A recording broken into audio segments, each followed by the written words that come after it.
Deadpool and Wolverine is a comic book team-up movie about two regenerative superheroes trying to save an entire universe. So this movie picks up after the silly and convenient ending of Deadpool 2, where Wade starts time traveling with Cable's watch. We find him on a new timeline where he's built a new life for himself with variants of his loved ones. He gets picked up by the TVA and goes out on a multiversal trek to find himself a legitimate Wolverine in an attempt to try and save his new home. He eventually winds up stuck with this Wolverine in a desolate plane filled with 20th Century Fox X-Men. There they encounter Cassandra Nova, played by Emma Corrin. She's a mutant of incredible power, and with many mutants at her beck and call, she poses a major threat to Deadpool and Wolverine as they try and make it back to Wade's universe to try and save it. That's about as much as I think I should say to keep this review spoiler-free. This is another Save the World comic book adaptation, but it's also a story about redemption. It's about a disgraced Wolverine who has sunken to his all-time low after letting his world down. He's given an opportunity to redeem himself by saving somebody else's. By the way, if you are confused about the fact that I am talking about Wolverine in a way that insinuates that there are more than one,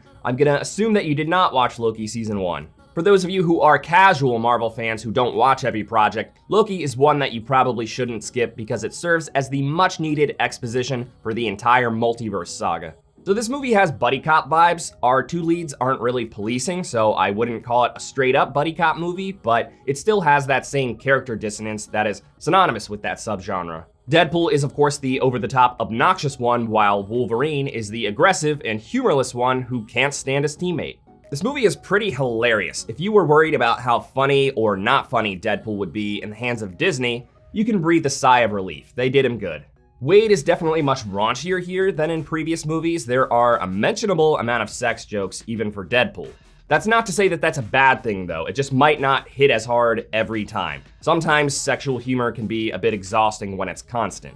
This movie is incredibly meta, more than the previous Deadpool movies. In those, Deadpool himself is obviously very meta with all the fourth wall breaks, but the movies themselves weren't as much. This movie's premise and many of its creative choices are super meta. Case in point, the 20th Century Fox monument that has fallen. That's really only a taste. It's not quite at the level of She-Hulk breaking through the Disney Plus menu, but it's still pretty outrageous. As far as CGI goes, this is pretty on par with what a lot of Marvel has been putting out lately. It's mostly pretty passable, even decent sometimes, but some of it is a little bit shoddy. That said, there's some pretty cool and trippy looking CGI when Cassandra Nova is using her powers. The way that her telepathic powers work are really cool, both visually and conceptually. And the action is always a fun time. There are a couple of big epic fight scenes that are sure to delight.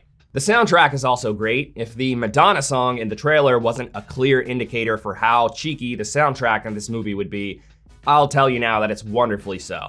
A lot of songs are deliberately the wrong song for the scene, but that's kind of the joke. In the same vein of Deadpool being a gruesome character who's also really silly, the music adds a silly tone to otherwise gruesome subject matter. So if you're a big Marvel or X-Men nerd, in terms of excitement, this movie will be the closest experience to feeling like a kid on Christmas Day again. This movie probably has more cameos and fan service than any other Marvel project to date. So much so that it makes Multiverse of Madness and No Way Home look weak. There were so many characters in this movie that some of them were literally just extras. Naturally, with that many characters, you can't give everyone speaking lines. I had the pleasure of seeing this in a packed XL theater, and there were many times where the entire theater just erupted in applause and cheering just from characters simply appearing. So I only started this channel last fall, and my oldest upload is a Deadpool and Wolverine rumors video where I talked about some of the alleged cameos that would be in the movie. Bear in mind that it does take time to get better at making content. I hope that video's mediocrity does not set an example for the quality of content I make today. But anyway, having heard a bunch of rumors, I already had my expectations pretty high for how good the cameos would be, but there is one that was not on my radar at all, and boy, was it wonderful. You will know which one I'm talking about when you see it. So the biggest shortcoming of this movie, if we're being totally honest, is the plot. It works, but it's quite flimsy. I all but didn't care about the plot because for much of the movie's runtime, it doesn't really focus on its progression. It mostly focuses on Deadpool and Wolverine's harsh and silly dynamic. The story overall just feels like a means to an end to justify the copious amount of spicy cameos. It doesn't feel like they wrote the story first and then wrote the cameos in after. It's pretty obvious that the film started with all of these ideas to make it an homage to the 20th Century Fox Marvel world, and then they tailored a serviceable story to that. As an homage, it mostly succeeds. It really feels like a love letter to Marvel movies, not the MCU, but Marvel movies in general. But there's just not really enough story in this movie, nor does it have the most compelling antagonists. They were pretty shallow and felt more like obstacles than villains. This movie, of course, has its obligatory big Marvel third act fight scene. Normally those are a lot of fun, and it is fun here. It just felt really poorly justified. Like story-wise, it just didn't need to be in the movie at all. Additionally, the characters who are supposed to be the serious ones are not always written to be very convincing.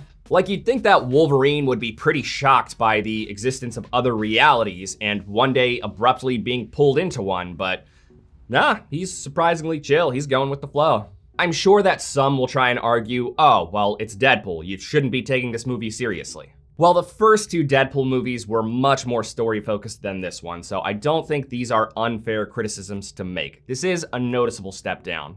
So as much as this movie likes to poke fun at the MCU's dip in quality, it's really not that much better than what they've been putting out. For maximum enjoyment, you should go into this one with the knowledge that it's a comedy film with a story that is fine but not really amazingly written. If you set your expectations too high, you'll naturally be a little bit disappointed. It might not be the most compelling movie Marvel Studios has to offer, but it still has the action, comedy, and comic delights to carry it otherwise. It's a really fun time and one that you should definitely see in theaters if you enjoy the Marvel theatrical experience. It's a fun enough time to say that it's pretty good. If you've seen at least a fair amount of the recent MCU and the X-Men movies, then this is a must watch. It's gonna be a very memorable experience. But one could compare this movie's accessibility to Ant-Man and the Wasp: Quantumania, because if you haven't seen certain projects, then this one might actually just be confusing and disappointing. Thank you for watching this review. If it brought you any value at all, please give it a like. It really does help the channel grow. I'll see you later this week with my review of DD.